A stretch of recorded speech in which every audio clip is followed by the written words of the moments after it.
Hi viewers, welcome to our channel. ప్రస్తుతం మనతో పాటు భరద్వాజ్ గారు సీనియర్ జర్నలిస్ట్ ఉన్నారు. వారితో ఒకసారి మాట్లాడదాం. సార్ నమస్కారం. నమస్తే. సార్ మోహన్ బాబు గారు ఒక వివాదంలో చిక్కుకున్నారు సార్. ఆయన యూనివర్సిటీ పైన విద్యార్థుల తల్లిదండ్రులు విద్యార్థులు ఎన్నో ఆరోపణలు చేస్తున్నారు, పీడించుకు తింటున్నారని కూడా చెప్తున్నారు. ఒక తిరుగుబాటు అయితే మొదలు పెట్టారు.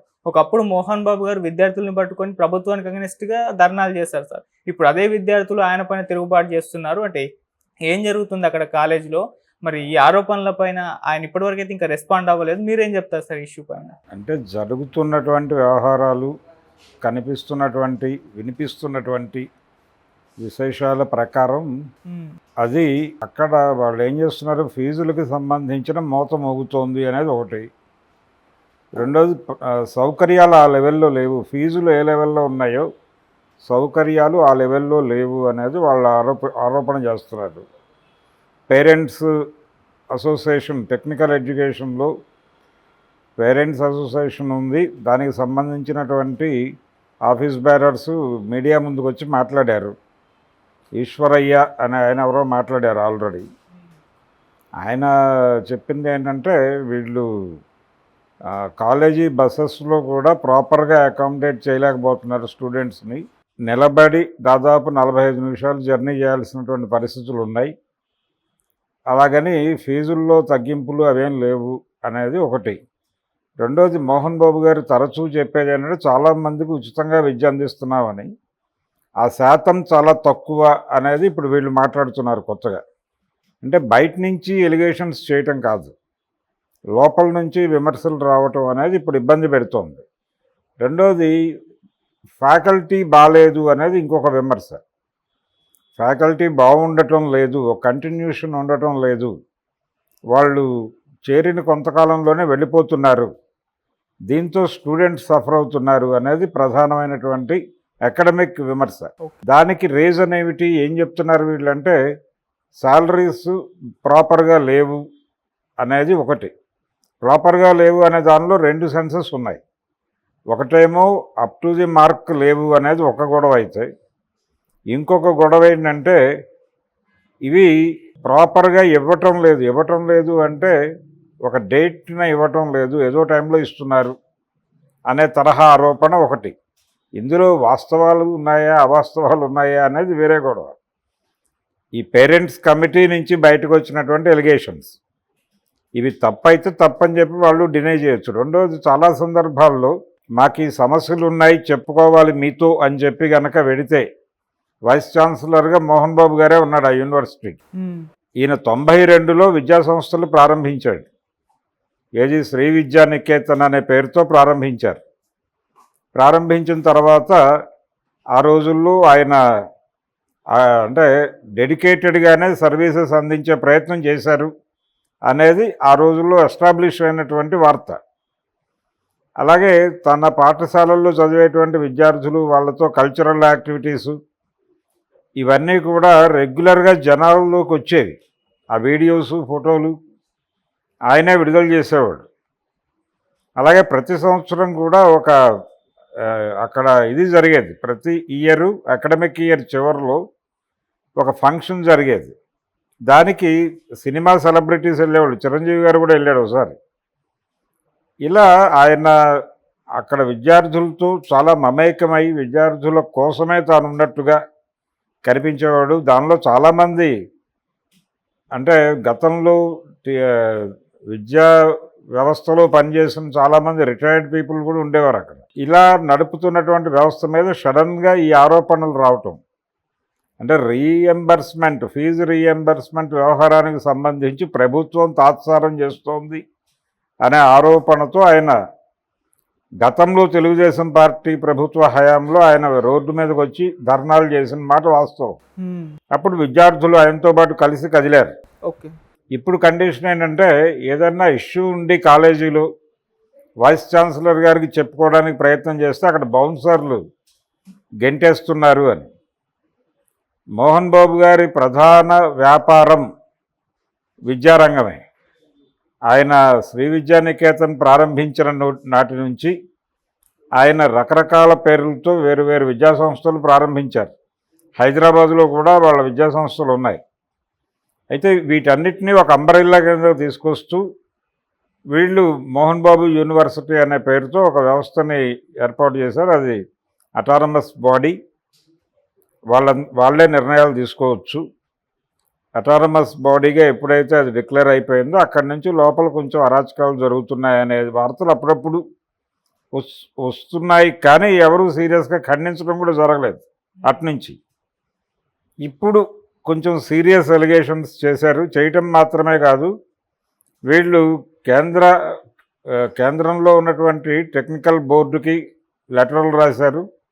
దాంతోపాటు ఆంధ్రప్రదేశ్ విద్యాశాఖ నిర్వహిస్తున్నటువంటి టెక్నికల్ ఎడ్యుకేషన్కి సంబంధించిన శాఖ నిర్వహిస్తున్నటువంటి లోకేష్ గారికి కూడా ఒక పిటిషన్ ఇచ్చారు. ఈ పిటిషన్ల మీద ఎవరు ఎలా స్పందిస్తారు అనేది చూడాలి. ఇక్కడ లోకల్ టెక్నికల్ ఎడ్యుకేషన్ డిపార్ట్మెంట్కి కూడా వీళ్ళు ఒక లేఖ సమర్పించారు. ఇవన్నీ ఈ వ్యవస్థలన్నీ ఈ శ్రీ విద్యానికేతన్ అంబరిల్లా కింద ఉన్నటువంటి ఈ మోహన్ బాబు యూనివర్సిటీ మీద ఏ చర్యలు తీసుకుంటారు, చర్యల కంటే ముందు వీళ్ళు వెళ్ళి అక్కడ పరిశీలించాలి. వీళ్ళు చేసినటువంటి ఆరోపణల్లో వాస్తవాలు ఉన్నాయా అనేది పరిశీలించాలి. అక్కడికి వెళ్ళి వాళ్ళతో మాట్లాడాలి. వాళ్ళని కూర్చోబెట్టి మాట్లాడాలి. ఎక్కడ హర్ట్ అయ్యారు వీరు, ఎవరెవరు కంప్లైంట్ ఇచ్చారు. అంటే చాలా సందర్భాల్లో ఏం జరుగుతుందంటే ఒకళ్ళిద్దరు విద్యార్థులు సఫర్ అయ్యి ఇది మొత్తం అక్కడే ఉంది వ్యవస్థ, అంటే దానికి వేరే ఇతర కారణాలు కూడా ఉండొచ్చు. అంటే వీళ్ళ విద్యార్థుల్ని కూడా వాళ్ళతో కూడా మాట్లాడాల్సి ఉంటుంది డెఫినెట్గా విచారణలో భాగంగా. అలా విద్యార్థులతోనూ యాజమాన్యంతోనూ కూడా మాట్లాడి ఒక సమగ్రమైనటువంటి నివేదిక ఇచ్చేలాగా ఒక కమిటీని వేయాల్సిన అవసరం ఉంది. వాళ్ళంతటి వాళ్ళు బయటకు వచ్చి మాట్లాడచ్చు. మోహన్ బాబు గారు ఒక ప్రెస్ మీట్ పెట్టి మాట్లాడవచ్చు గాక, అంత మాత్రం చేత ఈ సమస్య పరిష్కారం కాదు. వీళ్ళు ఎలాగూ ప్రభుత్వాన్ని అప్రోచ్ అయ్యారు, స్టేట్ గవర్నమెంట్ని అప్రోచ్ అయ్యారు కాబట్టి ఇమ్మీడియట్గా స్టేట్ గవర్నమెంట్ చొరవ తీసుకుని ఒక కమిటీ వేసి వాళ్ళని ఎంక్వైరీ చేయమంటే లోకల్గా ఉండేటువంటి వాళ్ళతోనే వేయచ్చు. వేసి ఎంక్వైరీ చేయమంటే వాళ్ళు ఎంక్వైరీ చేసి ఒక నివేదిక ఇస్తారు. దాని ప్రకారం ఏ చర్యలు తీసుకోవాలో అప్పుడు ఆలోచించాలి. ఇమ్మీడియట్గా చర్యలు తీసుకోవటం కుదరదు. దీనిలో ఈ ఎలిగేషన్స్ ఎందుకు వచ్చాయి, దీనిలో ఏవైనా ఫాల్స్ ఎలిగేషన్స్ ఉన్నాయా, లేకపోతే వేరే ఉద్దేశాలతో ఏదైనా అంటే మోహన్ బాబుని టార్గెట్ చేయడం కోసం ఈ ఆరోపణలు చేస్తున్నారా అనే దానికి సంబంధించి కూడా ఒక క్లారిటీ ఇవ్వాల్సిన అవసరం ఉంది. ఎందుకంటే ఈ మధ్య మంచు విష్ణు గారు మా ఫ్యామిలీ మీద విపరీతంగా ట్రోల్స్ అయిపోతున్నాయని చెప్పి గందరగోళం చేశాడు. ఆయన చేశారు. దానికి సంబంధించి ఒక యూట్యూబర్ని అరెస్ట్ చేశారు. అంటే మా సినిమా రిలీజ్ అవుతుంది, ఇప్పుడు వారి సినిమా రిలీజ్ ఉంది కన్నప్ప రిలీజ్ టైంలో మా కుటుంబం మీద అటాక్ చేయడానికి ప్రయత్నాలు చేస్తున్నారు అని ఒక ముందస్తు పిటిషన్ ప్రజా కోర్టులో వేశాడు ఆయన. అందుకని ఇప్పుడు ఈ విద్యా సంస్థల నేపథ్యంలో మోహన్ బాబు మీద జరుగుతున్న ఈ విమర్శన పర్వము, అలాగే ఈ లేఖల పర్వము, పిటిషన్ల పర్వము, ఇదంతా కూడా వాళ్ళ ఇన్స్టిట్యూషన్తో పాటు వాళ్ళ సినిమాను కూడా దెబ్బతీయచ్చు. ఆ దిశగా ఈ బ్యాడ్ చేయటం అనేది మొదలైంది అని అంటే వాళ్ళు ప్రపంచం ఇబ్బంది పడుతుంది. అందుకని ముందస్తుగా ఒక కమిటీని వేసి దీనిలో నిజాలు ఏమిటో తేల్చేసి, ఒకవేళ దీనిలో నిజాలు ఉన్నాయని తేలితే మేనేజ్మెంట్ని శిక్షించవచ్చు. అధికారం ఎలాగూ ప్రభుత్వానికి ఉంటుంది. అలాగే వీళ్ళు కూడా ఎలాగూ టెక్నికల్ బాడీస్ దగ్గరికి వెళ్ళారు. టెక్నికల్ బాడీస్ అయినా కమిటీని వేసి విచారణ చేయవచ్చు. ఏదైనా విచారణ తర్వాత వచ్చినటువంటి నివేదిక ఆధారంగా వీళ్ళ మీద చర్యలు తీసుకుంటే అప్పుడు ఇంకా వాళ్ళు ఆర్గ్యూ చేయటానికి ఏముండదు. ఎంతమంది విద్యార్థులు బయటకు వచ్చి ఎలిగేషన్స్ పెట్టారు, ఎంతమంది పేరెంట్స్ వచ్చారు. ఈ పేరెంట్స్ అందరూ వచ్చి మొత్తంగా వ్యవస్థ ఒకటి ఉంది, పేరెంట్స్ అసోసియేషన్ అనే ఒక వ్యవస్థ ఉంది. ఆ వ్యవస్థని కదిలించగలిగారంటే ఎక్కువ మందే వచ్చి చెప్పుంటారు. అంత ఎక్కువ మందిని ఇబ్బంది పెట్టారా లోపల అనేది చూడాలి. ఒకటి, విద్య వ్యాపారంగా మారిపోయినటువంటి సందర్భం మనకు తెలుసు చాలా స్పష్టంగా. ఇక్కడ తల్లిదండ్రుల గొడవ ఏంటంటే వీళ్ళు ఫీజులు తీసుకుంటున్నారు, బస్సుల్లో ప్రాపర్గా అకామిడేట్ చేయటం లేదు. దీంతోపాటు ఊళ్ళో ఉన్నటువంటి డే స్కాలర్స్ని కూడా మధ్యాహ్నం భోజనం స్కూల్లోనే చేయాలంటున్నారు, అంటే కాలేజీలోనే చేయాలంటున్నారు. ఇది అదనపు భారం అవుతోంది మాకు అనేది కొంతమంది ఎలిగేషన్. అంటే చాలా సందర్భాల్లో చాలా స్కూళ్ళు ఇంటెన్సివ్ కోచింగ్ అనే పద్ధతిలో 24 అవర్స్ అక్కడే పెట్టుకుని వాళ్ళు వాళ్ళ కంట్రోల్లో పెట్టుకుని విద్యని గరిపే ప్రయత్నం చేస్తున్నారు. ఆ సందర్భంగా మీరు మార్నింగ్ పంపించేయండి, మొత్తం మేమే చూసుకుంటామని కూడా కలెక్ట్ చేస్తున్నారు డబ్బులు. అలా వీళ్ళు మధ్యాహ్నం భోజనం వరకే చేశారు, కొంచెం లిబరల్గా ఉన్నట్టే లెక్క. మిగిలిన చాలా ఇన్స్టిట్యూషన్స్ డే స్కాలర్ల దగ్గర నుంచి కూడా మెస్ ఛార్జీలు భారీగా వసూలు చేస్తున్నాయి ఈ కార్పొరేట్ విద్యా సంస్థలు. విద్యారంగం, వైద్య రంగం ఈ రెండూ ప్రైవేటైజ్ అయిపోయిన తర్వాత, ప్రైవేటైజ్ అయ్యి ప్రైవేటు విద్యారంగం మాత్రమే వర్ధిల్లుతుంది అనేటువంటి ఇండికేషన్ బలంగా వచ్చిన తర్వాత ఆ టైంలో పెట్టాడు ఈయన. ఆ టైంలో ఈయన విద్యా వ్యాపారంలోకి ప్రవేశించాడు మోహన్ బాబు. 92 అనేది ఒక ల్యాండ్ మార్క్ ఇయర్. కరెక్ట్ టైంలో ఎంటర్ అయ్యాడు, కరెక్ట్గా ఫ్లరిష్ అయ్యాడు. ఆయనకి మంచి ఫలితాలే వచ్చాయి విద్యారంగం నుంచి. విద్యారంగం అనేది పాడియావు లాంటి వ్యాపారం అని గుర్తించారు వారు. అందుకనే చాలా ఇన్స్టిట్యూషన్స్ పెట్టారు. మంచు విష్ణు గారి వ్యాపారం కూడా ఎడ్యుకేషన్ లైన్లోనే ఉన్నాడు ఆయన. స్కూళ్ళ వ్యాపారం అనేది చాలా అద్భుతము. అంటే మీరు ఒక ఇంగ్లీష్ మీడియం స్కూలు హై లెవెల్లో, హై ప్రొఫైల్లో పెడితే, ఒక హైఫై లొకాలిటీని టార్గెట్ చేసి కనుక పెడితే డెఫినెట్గా పిల్లలు వచ్చి చేరిపోతారు, నో ప్రాబ్లం అనే పద్ధతిలో వీళ్ళు వ్యాపారం చేస్తున్నారు. కాబట్టి ఈ వ్యాపారాల మీద, ఇది విద్యా సేవ అని చెప్తారు కానీ సేవ ఏం కాదు, ఇది వ్యాపారమే. ఈ వ్యాపార సంస్థలు ఎక్కడైనా నష్టాలు వస్తున్నాయంటే అవి ఆ నష్ట నివారణ మీద కేంద్రీకరణ పెరుగుతుంది తప్ప యువతల వాళ్ళు సఫర్ అవుతున్నారో లేదా అనేది పట్టించుకోరు. ఇప్పుడు ఒక లోపల తిరగడానికి ఒక ట్రాన్స్పోర్ట్ వ్యవహారం ఏర్పాటు చేస్తారు, బస్సులు లోపల తిరగడానికి.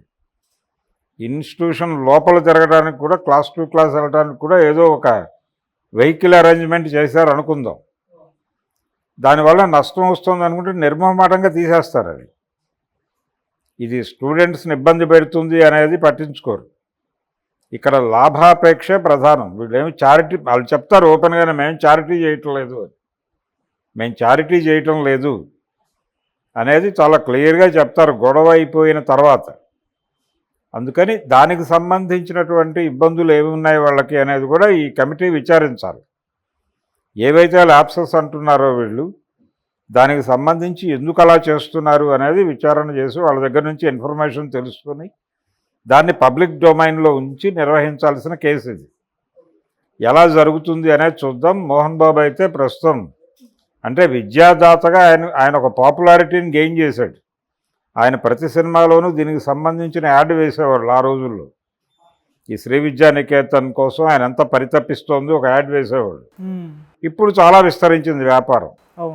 సో దీని మీద ఆయన ఏమన్నా ప్రెస్ మీట్ పెడితే ఓకే, లేదంటే కనుక కమిటీ వేసి నిజాలు నిర్ధారించాల్సిన బాధ్యత లోకేష్ గారి మీద ఉంది. సార్, గతంలో మోహన్ బాబు గారు విద్యార్థులను తీసుకుని ప్రభుత్వానికి అగెనిస్ట్ ధర్నాలు చేశారు సార్. ఆయన కాస్త జగన్మోహన్ రెడ్డి గారికి ఫేవర్లో ఉన్నారు. ఈ రెండు కారణాల చేత ఇప్పుడు టీడీపీ గవర్నమెంట్ కూడా సీరియస్గా తీసుకుంది అని అన్నారు.